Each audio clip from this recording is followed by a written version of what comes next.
Hi అండి, హరి వంటలకి స్వాగతం. ఈ రోజు చాలా తక్కువ టైంలో ఎంతో టేస్టీ అయిన టమాటో రసం ఎలా చేయాలో చూద్దాం. ముందుగా టమాటోలని చిన్న పీసెస్గా కట్ చేసుకొని ఒక గిన్నెలో కట్ చేసుకున్న ముక్కలు సరిపడా వాటర్ వేసి ఉడికించుకోవాలి. అవి ఉడికిన తర్వాత మెత్తగా స్మాష్ చేసుకొని పెట్టుకోవాలి. ఇప్పుడు పక్కకు ధనియాలు, మిరియాలు, జీలకర్ర ఈ మూడింటిని పొడి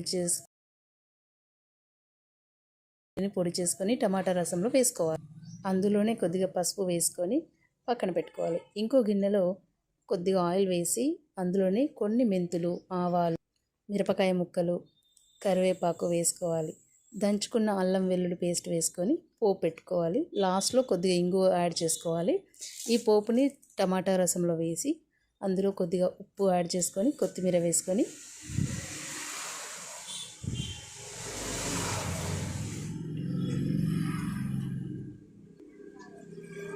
మరిగించుకోవాలి.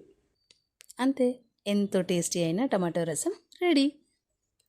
ఈ రెసిపీ మీకు నచ్చినట్లయితే మా హరి వంటిల్లు ఛానల్ని సబ్స్క్రైబ్ చేసుకోండి, లైక్ చేయండి, షేర్ చేయండి.